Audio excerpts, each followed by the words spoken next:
இன்னைக்கு உலக செரிமான தினம். அதை பத்தி பேசுறதுக்காக Sri Ramakrishna hospital Coimbatore doctor Murugesh consultant gastroenterologist நம்மளோட இருக்கிறாரு. அவரோட தாங்க நம்ம பேச போறோம். இப்போ இருக்கிற யங் ஜெனரேஷன் கிட்ட எந்த அளவுக்கு டைஜஷன் ப்ராப்ளம் அதிகரிச்சிருக்கிறத உங்களால பார்க்க முடியுதுங்க டாக்டர்? இப்போ வர்ற யங் ஜெனரேஷன்ல மெயினா என்னன்னா சேஞ்ச் ஆஃப் ஃபுட் ஹேபிட்ஸ் தான். முதல்ல எல்லாம் பாத்தீங்கன்னா ஒரு ப்ரீவியஸ் ஒரு 20 to 30 இயர்ஸ் முன்னாடினா ஒரு டிசிப்ளின் வாஸ் தேர். டிசிப்ளின்னா ஒரு காலையில நேரமே எந்திரிக்கிறது, அதுக்கப்புறம் காலையில் கடை நல்லா முடிச்சிட்டு அதுக்கப்புறம் ஃபுட்டு சாப்பிடுறது, அப்புறம் மதியானம் உணவு சாப்பிடுறது, அப்புறம் நைட்டு கொஞ்சம் நேரமே சாப்பிட்டுட்டு தூங்குறது. இந்த மாதிரி healthy food habits and timely regular food intervals எல்லாம் இருந்தது. இப்ப யங் ஜெனரேஷன்ல வந்து ஃபுட் ஹேபிட்ஸும் மாறிடுச்சு. அவங்க சாப்பிடுற food quality of food also everything is change. அப்புறம் அன்டைம் சாப்பிடுறது, அப்புறம் காலையில நேரம் கட்டு சாப்பிடுறது, அப்புறம் நைட் வந்து 11 o'clock 12 o'clock சாப்பிட்டுட்டு உடனே தூங்குறது. இந்த மாதிரி எல்லாம் அன்ஹெல்தி ஃபுட்ஸ் பிளஸ் அன்ஹெல்தி ஹேபிட்ஸ்னால that spoils their health. Even not only digestive health, in also in addition to the digestive health, mental health also that spoiled. Okay doctor. Night ரொம்ப லேட்டா சாப்பிடுற பழக்கம், மிட் நைட்ல சாப்பிடுற பழக்கம், இதெல்லாம் பண்ணிட்டு இருக்காங்கல்ல, இதனால எந்த அளவுக்கு கெடுதல் இருக்குதுங்க?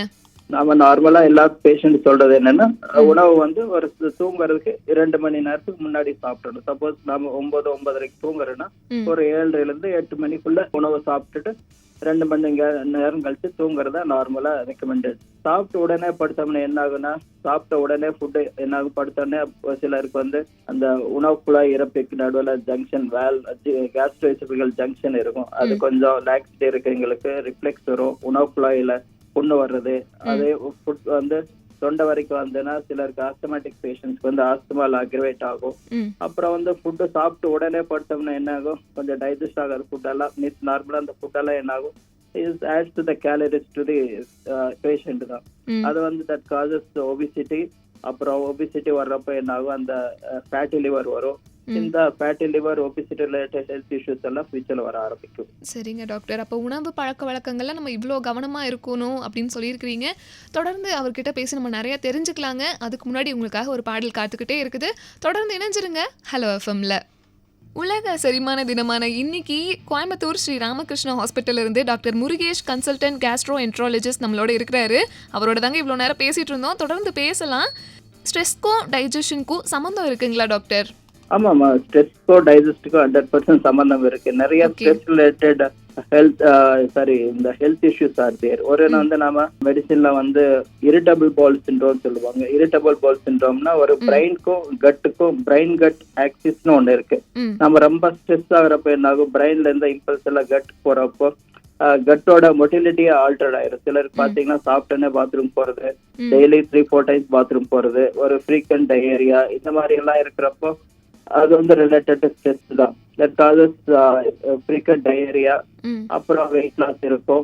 அப்புறம் இது எகைன் இந்த அடிக்கடி டயரியா போறதுனால எகைன் ஒரு விசேஷ சைக்கிள் மாதிரி மறுபடியும் மென்டல் ஸ்ட்ரெஸ் ஆகுது. அவங்களோட தீமே வந்து கிரானிக் டயரியா.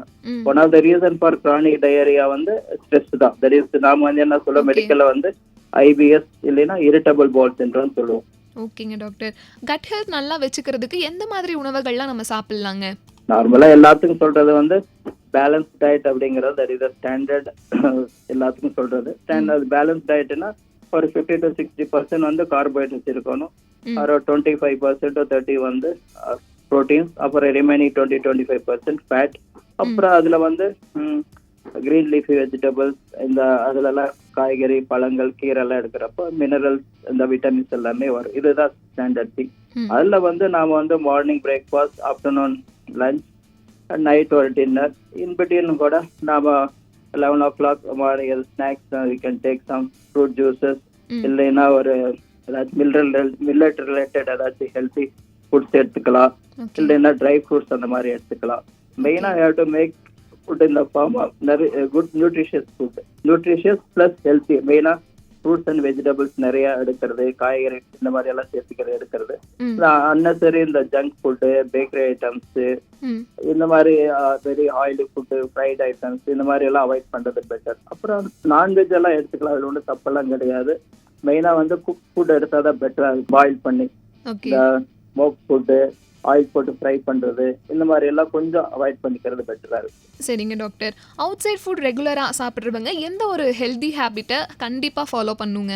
நான் அவுட் சைட் சாப்பிட்றதுங்கிறது இந்த காலகட்டத்தில் அவாய்ட் பண்ண முடியாதது. பட் மேக்ஸிமம் ஹோம்லி ஃபுட் எடுக்கிறதா பெட்டர். அவுட் சைடு சாப்பிட்றதா இருந்ததுன்னா அவங்க வந்து நேரத்துக்கு ஃபுட் டைமிங் வந்து மெயின்டைன் பண்ணணும். அப்புறம் அவுட் சைடு சாப்பிட்டாலும் இந்த ஹெல்த்தி ஃபுட் எல்லாம் அவைலபிள் தான். நம்ம எல்லா ஹோட்டல்லையும் வந்து எல்லாமே அன்ஹெல்த்தி நான் சொல்ல முடியாது. அந்த ஃபுட்டை எடுத்தாலே பெட்டரா தான் இருக்கும். நான் சொன்ன மாதிரி பேலன்ஸ் டயட், அதுல வந்து கார்போஹைட்ரேட், ப்ரோட்டீன், ஃபேட் அந்த மாதிரி இருக்கிறது, மோர் ஆஃப் ஃப்ரூட்ஸ், வெஜிடபிள்ஸ் இந்த மாதிரி இருக்கிற காம்பினேஷன் இருக்கிறது பெட்டர். ஓகே.